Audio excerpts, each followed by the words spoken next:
purchaser of equipment and lots of other things, and one of the biggest investments in the United States is I guess it's your big investment, is buying stock in companies and various other things in the United States and creating jobs.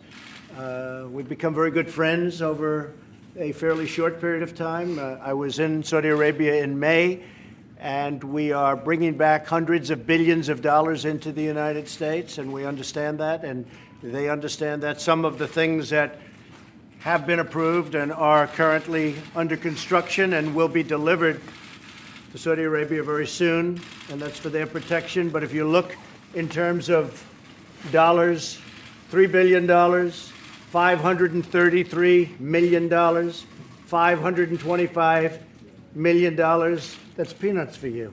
Should have increased it. $880 million, $645 million, $6 billion, that's for frigates. 889 million, 63 million, and that's for various artillery. Some of the things that we're now working on, thanks, and that have been ordered and will shortly be started in construction and delivered. THAAD system, $13 billion. The C-130 airplanes, the Hercules, great plane, $3.8 billion. The Bradley vehicles, that's the tanks, $1.2 billion. And the P-8 Poseidons, $1.4 billion.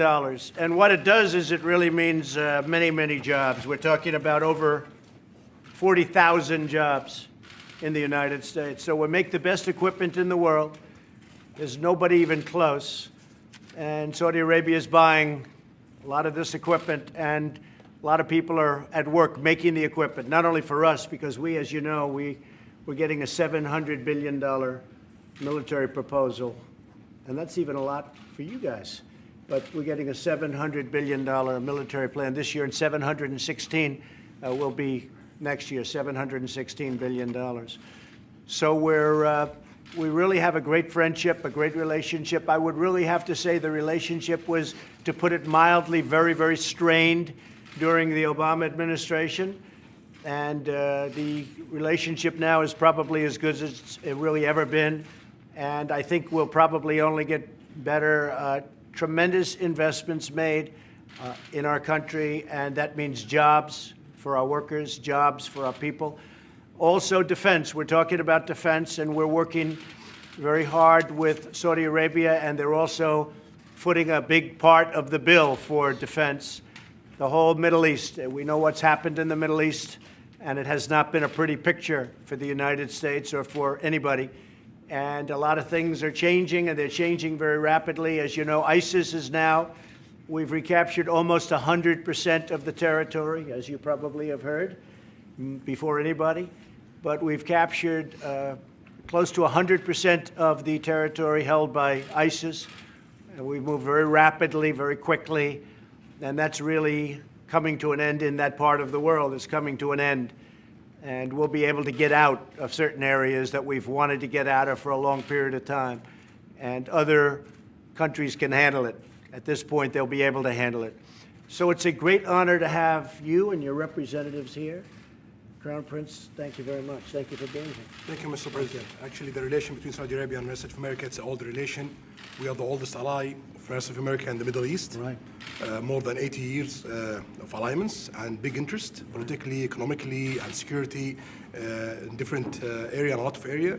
And the foundation of the relation, it's really huge and really deep in different issue. We know that today the relation, it's the cause of more than 4 million jobs in the rest of America, directly and non-directly. Also, it's a cause for a lot of jobs in Saudi Arabia, directly and non-directly. And as you know, Mr. President, from day one, you've reached this office. We've planned to tackle $200 billion US of opportunity in the next 4 years, but it end up with $400 billion US of opportunities. You've talked today, Mr. President, about the military deals. The implementation in it's more than 30%, and also the implementation overall in the $400 billion US of opportunity, more than 35%. Right. We planned this for the next 10 years, but it happens in 1 year we implement 35%. So this is a signal that there is a lot of things could be tackled in the close future and more opportunities. And that's why we are here today, to be sure that we've tackled all the opportunities and achieve it, and also get rid of all the threats facing our both countries and the whole world. So I'm very glad to be here today. Well, that's right. And, you know, one thing that you have been really focused on is the terrorism threat and the funding of terrorism. And whether it's Saudi Arabia or other countries, as we know, there will be no funding. We have a zero tolerance for the funding of terrorists. And we're working very hard. And I will say that Saudi Arabia has been working very hard on that, as are certain other countries in the Middle East. When I was there in May, I think it was one of the most incredible two-day meetings that I've ever seen, that anybody's ever seen. It was an amazing two-day period. We had 56 countries. Everybody was there, the head of every country. Virtually, I guess, in every case, it was the head of the country. And we talked about terrorism and the funding of terrorism, and it will not be allowed. It will not be allowed. That would be the one thing that would end the relationship with any country. So I think there's a very big focus on that, the funding of terrorism, meaning it's over. And the other thing that I really am very happy about is that we talked about $400 billion worth of investment, of which we've already invested and seen invested $200 billion to our companies, to various other places and people that make things. So a lot of places throughout the United States are benefiting by this massive investment made by Saudi Arabia to buy product from the United States. And again, we make the best military product in the world, whether it's missiles or planes or anything else. There's nobody that even comes close. So I just want to thank you, and I want to congratulate you on everything. Thank you very much. Thank you very much, everybody.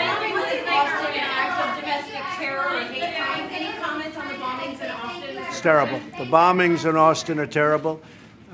Local, state, and federal are working hand in hand to get to the bottom of it. This is obviously a very, very sick individual, or maybe individuals. These are sick people, and we will get to the bottom of it. We will be very strong. We have all sorts of federal agencies over there right now. We're searching. What's going on in Austin, a great place, a tremendous place, is absolutely disgraceful.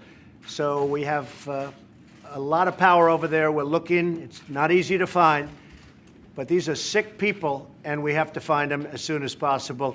We have to find them really immediately. I will say, working with Texas, working with the local governments has been great, but we have to find this very sick person or people.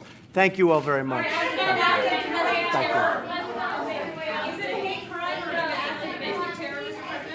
I had a call with President Putin and congratulated him on the victory, his electoral victory. The call had to do also with the fact that we will probably get together in the not-too-distant future so that we can discuss arms. We can discuss the arms race. As you know, he made a statement that being in an arms race is not a great thing. That was right after the election, one of the first statements he made. And we are spending $700 billion this year on our military, and a lot of it is that we are going to remain stronger than any other nation in the world by far.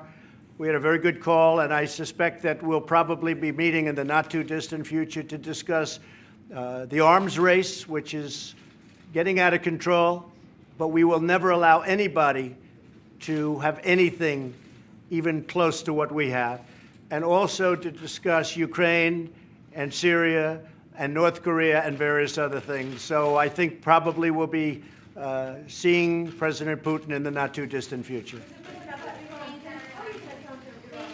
Well, we're going to see what happens. The Iran deal is coming up. It's probably another month or so, and you're going to see what I do. But Iran has not been treating that part of the world or the world itself appropriately. A lot of bad things are happening in Iran. The deal is coming up in 1 month, and you will see what happens. Okay? Your Royal Highness, should the president pull out of the Iran deal? Well, we'll talk about that today. Okay. Thank you very All much, right, everybody, everybody. let's make your way out, please. Let's Thank go. you.